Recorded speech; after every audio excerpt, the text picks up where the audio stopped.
press the bell icon on the YouTube app and never miss. सभी को जय हिंद दोस्तों, आप सभी का हार्दिक स्वागत है जय हिंद रिएक्शंस पे। आशा करता हूँ कि आप सभी लोग बहुत अच्छे होंगे। तो आज हम आपके लिए बहुत ही इंपॉर्टेंट और एक दमदार वीडियो लेकर आए जिसमें आप देखेंगे भारत की बेटी और सुप्रीम कोर्ट की दबंग वकील हम सबकी चहेती नाज़िया इलाही खान जी का दमदार और बेबाक इंटरव्यू जो कि वो देंगी पाकिस्तान की मशहूर पत्रकार शैला खान को, जिसमें वो बात करेंगी भारत के बारे में, बांग्लादेश के बारे में और खासकर आवाज उठाएंगी बांग्लादेशी हिंदुओं के लिए। तो ये वीडियो काफी इंपॉर्टेंट होगी, आपको बहुत कुछ जानने को मिलेगा। तो इसे अंत तक देखें और चैनल पे नए हैं तो चैनल को सब्सक्राइब कर दें ताकि हम आपके लेटेस्ट इंपॉर्टेंट और नॉलेजेबल वीडियोस लाते रहें। तो चलिए पहले ये वीडियो देखते हैं और अंत में इसके बारे में बात करेंगे। जय हिंद, जय Bharat. Election commission of Bharat ने, जहां पर मैं अभी बैठी हुई हूँ पश्चिम बंगाल में, इलेक्शन कमीशन ऑफ भारत ने 25,000 से ऊपर वोटर आईडी कार्ड जब्त किया है जो बांग्लादेश घुसपैठियों ने बनवा करके रखा हुआ था। पश्चिम बंगाल 11 विधानसभा से हुआ है जिसमें वोटर आईडी कार्ड का सिर्फ एक ही नंबर था। सबके नंबर अलग अलग होते हैं, जो हमारा प्रमाण उसके तो सबके नंबर अलग अलग होते हैं। एक ही नंबर पर 25,000 से ऊपर वोटर आईडी कार्ड बना हुआ था। हमारे कैलकाटा हाई कोर्ट, पश्चिम बंगाल के वेस्ट बंगाल की कैलकाटा हाई कोर्ट ने 5 लाख ओबीसी सर्टिफिकेट रद्द किया था। बाद में पता चला कि वो सारे जो 5 लाख ओबीसी सर्टिफिकेट है वो बांग्लादेशी घुसपैठियों को दिया गया था, इसलिए ताकि तुम वोट करो। हमारे लिए खतरा है क्योंकि इन्हीं बांग्लादेशी घुसपैठियों को लेकर के असदुद्दीन अवैसी खेलता है और कहता है कि हम 25 करोड़ की आबादी है। जबकि असदुद्दीन अवैसी से पूछा जाए कि अहमदिया कौन है तो वो कहेगा कि वो मुसलमान ही नहीं है। असदुद्दीन अवैसी से अगर पूछा जाए कि बरेलवी कौन है तो वो कहेगा वो मुसलमान ही नहीं है। असदुद्दीन अवैसी से पूछा जाए कि शिया कौन है तो वो कहेगा वो मुसलमान ही नहीं है। असदुद्दीन अवैसी से पूछा जाए कि बोरा समाज कौन है तो वो कहेगा वो मुसलमान ही नहीं है। तो फिर ये मुसलमान उसकी आबादी में उसके दल में मिलते कौन है, दलाल बनते कौन है? ये वही बांग्लादेशी घुसपैठियां हैं। ये जो लालू प्रसाद यादव के लिए जो लोग वोट करते हैं, जो हिजाबन और जहादन जाकर के वोट करती हैं, जो अभी 11 दिन पहले या 12 दिन पहले अरेस्ट हुई हैं कई मुसलमान महिलाएं बिहार में बाई इलेक्शन में। क्यों अरेस्ट हुई हैं? क्योंकि वो बांग्लादेशी घुसपैठियां थी, वो फेक वोट डालने के लिए गई थी। या हैदराबाद में ड्यूरिंग लोकसभा इलेक्शन में जो माधवी लता सबका बुर्का उठा करके देख रही थी और वोटर आईडी कार्ड से मिला रही थी, जो माधवी लता के ऊपर असदुद्दीन अवैसी ने एफआईआर पे एफआईआर करवाया, उनको अरेस्ट करवाने की कोशिश की। उसकी वजह क्या थी? वो हिजाबन में से 70% हिजाबन बांग्लादेशी घुसपैठियां थी। पश्चिम बंगाल में मेरे ऊपर ये इतने सारे एफआईआर क्यों होते रहते हैं? क्योंकि 2022 में मैंने कस्बा कॉन्स्टिट्यूएंसी का डिकोड किया था कि यहाँ पर कम से कम भी तो 1 करोड़ से ऊपर बांग्लादेशी घुसपैठिया रह रहा है, बस रहा है और हमारी रोटी को आधा तोड़कर ले रहा है। हमारे अधिकार से हमें वंचित कर रहा है ये बांग्लादेशी घुसपैठिया। इसलिए हमें डर है कि यही बांग्लादेशी घुसपैठियों को हमारे ही विपक्षी दल, चाहे वो राहुल गांधी हो, चाहे वो अखिलेश यादव हो, चाहे वो ममता बनर्जी हो, चाहे वो असदुद्दीन अवैसी हो, या बांग्लादेशी घुसपैठियों को अपने वोट के लालच में बुलवाएंगे और ये लेकर आएंगे मोहम्मद यूनुस से आरडीएक्स और हमारे भारत को बर्बाद करेंगे। और जब ऐसा हो जाएगा तो फिर यही सारे विपक्षी दल, चाहे वो राहुल गांधी हो, चाहे वो असदुद्दीन अवैसी हो, चाहे वो ममता बनर्जी हो, चाहे वो अखिलेश यादव हो, चाहे वो मल्लिकार्जुन खड़गे हो, यही खड़ा होकर के बोलेगा कि देखा मोदी कुछ नहीं कर पाया, देखा मोदी के राज में आरडीएक्स फट रहा है भारत में। जो मोदी पिछले 10.5 साल से एक फुलझड़ी नहीं फुटने दिया, एक आलू बम नहीं फुटने दिया, आज उस मोदी के नाक के नीचे यही विपक्षी दल भारत के बांग्लादेशी घुसपैठियों को घुसा करके भारत को बर्बाद करने का, भारत को खत्म करने की साजिश रच रहे हैं। क्यों? क्योंकि इनको सत्ता चाहिए, क्योंकि उनको कुर्सी चाहिए। इसलिए मैं डर रही हूँ, हाँ मैं एक्सेप्ट कर रही हूँ कि मैं डर रही हूँ। मेरा डर ये नहीं है शैला के आपका और बांग्लादेश के रिलेशन अच्छे हो रहे हैं, आप करें अपना रिलेशन अच्छा, मुझे इससे आपत्ति नहीं है। आप दोनों आपस में दोबारा मिल जाएं, आप दोनों एक हो जाएं, हमें इससे भी आपत्ति नहीं है। आप बॉर्डर तोड़ दीजिए, बांग्लादेश और पाकिस्तान एक हो जाए, हमें इससे आपत्ति नहीं है। लेकिन हमारे देश के जो बदतमीज और बेहुदा जो पॉलिटिकल लोग हैं, वो सत्ता के लालच में, चीयर के लालच में भारत को बर्बाद करने के लिए तुले हुए हैं। और यही वजह है कि राहुल गांधी जॉर्ज सोरोस के साथ बैठता है, वो जॉर्ज सोरोस जो हमारे भारत को बर्बाद कर देना चाहता है। इसलिए मैं डर रही हूँ, हाँ मैं डर रही हूँ क्योंकि मेरे पश्चिम बंगाल के एक चर्च में 72 साल की नन का बलात्कार 5 मुसलमान बांग्लादेशी घुसपैठिया ने किया। 72 साल की नन का बलात्कार। कई ऐसे पश्चिम बंगाल में कई ऐसे विधायक हैं, एमएलए हैं और मंत्री हैं जो बांग्लादेशी हैं। जो बांग्लादेशी मुसलमान है। आप सोचो, आपको समझ में आ रहा है कि नाजिया आज क्यों आपकी बात एक्सेप्ट कर रही है कि हाँ मैं डर रही हूं। जो मैंने कहा, मैं डरने वाली किसी से नहीं, मोदी डरने वाला किसी से नहीं, अमित शाह डरने वाला किसी से नहीं। आज मैं एक्सेप्ट कर रही हूँ कि हाँ मैं डर रही हूँ आपके ट्रीटी और बायलैटरल के रिलेशन से नहीं, मैं अपने भारत के बहरूपिया नेताओं से डर रही हूँ। यही अमानतुल्लाह जो आम आदमी पार्टी का विधायक था, ये बांग्लादेशी घुसपैठिया मुसलमानों को रोटी बोटी, एयर कूलर, एनवेलप में पैसा सब कुछ देता था, और बाद में क्या पता चला कि दिल्ली में हिंदू मुस्लिम कम्युनल राइट हुआ। और किसने किया? बांग्लादेशी घुसपैठियों ने किया।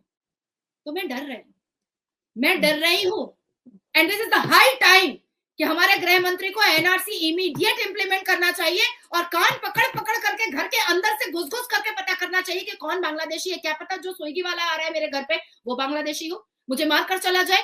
क्या पता जो अमेज़न वाला आ रहा है वो बांग्लादेशी हो। क्या पता जो मेरे बगल में काम वाली मेरे घर में काम कर रही है वो बांग्लादेशी हो। क्या पता कोई डाकिया बांग्लादेशी हो। क्या पता कोई पुलिस ऑफिसर बांग्लादेशी हो। क्या पता कोई वकील बांग्लादेशी हो। क्या पता कोई डॉक्टर बांग्लादेशी हो। गाए बगाए हमारा एनआईए जो है, नेशनल एजेंसी, सिक्योरिटी एजेंसीज, वो कई डॉक्टर को महाराष्ट्र से अरेस्ट कर चुका है जो यहाँ पर जमात इस्लामी का काम कर रहे थे भारत में, जो यहाँ पर अलकायदा का काम कर रहे थे भारत में। तो हाँ, नाजिया डर रही है। आज नाजिया डर रही है क्योंकि नाजिया ने अपनी आंखों से जो बांग्लादेश को मिटते हुए देखा है, बर्बाद होते हुए देखा है, वो नाजिया अपने भारत में नहीं होने देना चाहती है। आबरू हिंदू लड़की की लूटी जाए या मुसलमान लड़की की लूटी जाए, आबरू आबरू होती है, इज्जत इज्जत होती है। और औरत की इज्जत अगर औरत ना बचा सकी तो कोई तो फिर ऐसे औरत होने के काबिल नहीं है हम। ये जो यासीन मलिक ने 93 बॉम्ब ब्लास्ट में 12 सीरियल बॉम्ब ब्लास्ट किया था, तो क्या उसमें मुसलमान नहीं मरे थे महाराष्ट्र में? उसमें टारगेट होते हैं। नहीं मरा था, उसमें कोई हाफिज या मुल्ला नहीं मरा था। मरा था भैया ये याकूब मेमन के सीरियल बॉम्ब ब्लास्ट में। याकूब मेमन ने जो सीरियल बॉम्ब ब्लास्ट किया था उसमें तो सबको ही मरा था 93 में। तो मैं बांग्लादेश में जो अभी अपनी पथराई हुई आंखों से देख रही हूँ, मैं वो भारत में नहीं होने देना चाहती हूँ। इसलिए हाँ शैला, आई अग्रीड कि मैं डर रही हूँ। सही बात है। सिक्योरिटी बहुत ही इंपॉर्टेंट चीज़ है। और अगर हम दहशतगर्दी की बात करें तो आज पाकिस्तान में बड़ा अफसोसनाक वाक़या हुआ है। पैसेंजर बस को गन से शूट किया गया। N42 पाकिस्तानी पैसेंजर जो कि अहले तुशी कहा जाता है, सुन्नी और अहले तुशी का मसला पाकिस्तान में है, और उनको मारा गया। वो भी तो पाकिस्तानी थे, वो भी तो मुसलमान ही थे। और दहशतगर्दी का कोई मसला अभी पिछले 15 साल से पाकिस्तान में कुछ ज्यादा बढ़ गया है। पहले चल रहा था लेकिन थोड़ा बैलेंस में चल रहा था क्योंकि तब तक हिंदू की मेजोरिटी थी, तो सुन्नी और अहले तुशी मिल करके उनको मार रहे थे। क्योंकि अब वहां पर माइनॉरिटी बिल्कुल खत्म हो चुकी है, तो अब सुन्नी और अहले तुशी एक दूसरे को मार रहे हैं। तो 15-16 साल से ज्यादा मसला बढ़ गया है। बिल्कुल। तो नाज़िया जी की बात से मैं बिल्कुल एग्री करूंगी कि मुल्क के अंदर कोई भी ऐसे सेंटिमेंट्स हों जिसको पॉलिटिशियन सपोर्ट कर रहे हों या फिर बाहर से कर रहे हों, तो जो एक नेशनलिस्ट जो बंदा होता है ज़ाहिर है वो तो बात करेगा। और कहीं ना कहीं पे सिक्योरिटी एंड पॉलिटिकल थ्रेट्स तो इंडिया को शुरू दिन से ही है, जब से शेख हसीना गई है। क्योंकि जितना एंटी इंडिया इस वक्त बांग्लादेश में हो रहा है, वो बांग्लादेश जिसको इंडिया ने बहुत ज़्यादा सपोर्ट किया। जब मैंने रोड पे भी शो किए तो पाकिस्तान की जो पढ़ी लिखी यूथ है उन्होंने यही कहा कि बांग्लादेश अगर भारत से कट ऑफ होता है या फिर इंडिया के खिलाफ नारेबाजी लगाता है तो इंडिया इतना बड़ा देश है, वो इन हालात को कंट्रोल कर लेगा। लेकिन बांग्लादेश के पास फिर सवाए मरने के और कोई सेकंड ऑप्शन नहीं बचता। और ये जो कराची और बांग्लादेश के बीच जो है एक शिपमेंट हुई है, डायरेक्ट सी शिपमेंट हुई है, रीजनल कनेक्टिविटी की बात हो रही है, तो पाकिस्तान और बांग्लादेश अगर देखा जाए तो दोनों में से किसी एक की भी इकोनॉमी अच्छी नहीं है। इससे हमारे लिए कोई खुशी की खबर इस वजह से नहीं है कि वो कहते हैं हम तो डूबेंगे सनम, तुम्हें भी ले डूबेंगे। ना बांग्लादेश के पास कुछ ऐसे प्लान्स है ना हमारे पास। लेकिन हाँ, भारत एक इमर्जिंग इकोनॉमी है और उसकी बात पूरी दुनिया सुनती है। और अगर भारत बांग्लादेश के लिए बोलता है तो बांग्लादेश का दाना पानी बंद हो सकता है, जो हमें बांग्लादेश से सुन रहे हैं। तो ये पॉलिटिकल चेंज बहुत ज्यादा जो है ना खतरनाक साबित हो सकता है बांग्लादेश के लिए। भारत तो निकल ही जाएगा कैसे ना कैसे करके। दोस्तों ये थी मेरी आज की वीडियो और उम्मीद करते हैं कि वो कहते हैं ना शैला कि जब गीदड़ की मौत आती है तो वो शहर की तरफ दौड़ता है। मोहम्मद यूनुस चिंपैंजी की मौत आई है इसलिए वो पाकिस्तान की तरफ दौड़ रहा है, क्योंकि यहाँ से पीछे से मोदी जी और ट्रंप उसको छोड़ने वाले तो हैं नहीं। मैंने इससे पहले भी आपसे कहा था कि शेख हसीना नए साल में अपने सिंहासन पर बैठेंगी, मोहम्मद यूनुस जो है वो जितना भी RDX मंगवा ले, वो जितना भी बम और बारूद मंगवा ले, जो हालात पाकिस्तान के 77 साल में बद से बदतर हुए हैं, उससे भी ज्यादा बुरे हालात ये सारे इस्लामी संगठन जो आतंकी और जंगजू हैं, और साथ साथ हमारे चिंपैंजी शक्ल के जो मोहम्मद यूनुस साहब है, उनका भी बुरा से बुरा हालात होगा। तो बस गिदड़ की मौत आ चुकी है, बस पाकिस्तान की तरफ दौड़ मार रहा है, बस मौत तक का इंतजार है और कुछ भी नहीं।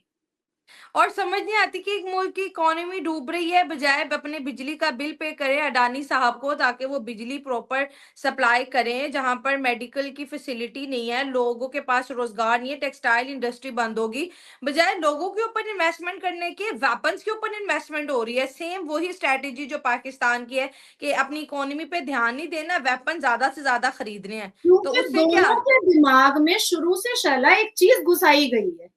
हम लोग लिटरेट लोग हैं, हम पढ़े लिखे लोग हैं, हम इकोनॉमी के बारे में बात करते हैं, हम जीडीपी के बारे में बात करते हैं, हम अपने देश के इंप्रूवमेंट के बारे में बात करते हैं। आप कोशिश करती हैं कि भारत की ज्यादा से ज्यादा तारीफ दिखाई जाए ताकि हमारा देश भी आगे बढ़े, भारत में लिटरेसी रेट बताया जाए ताकि आपके यहाँ भी युवा पढ़े। तो दोस्तों ये थी मेरी आज की वीडियो, और उम्मीद करते हैं कि आपको नाज़िया अली खान की राय बहुत ज्यादा पसंद आएगी। मिलते हैं अगले प्रोग्राम में, दुआ में याद रखें। God bless you all. Thank you so much Nazia ji join करने के वंदे लिए। मातरम, भारत माता की जय, जय भोलेनाथ, हर हर महादेव।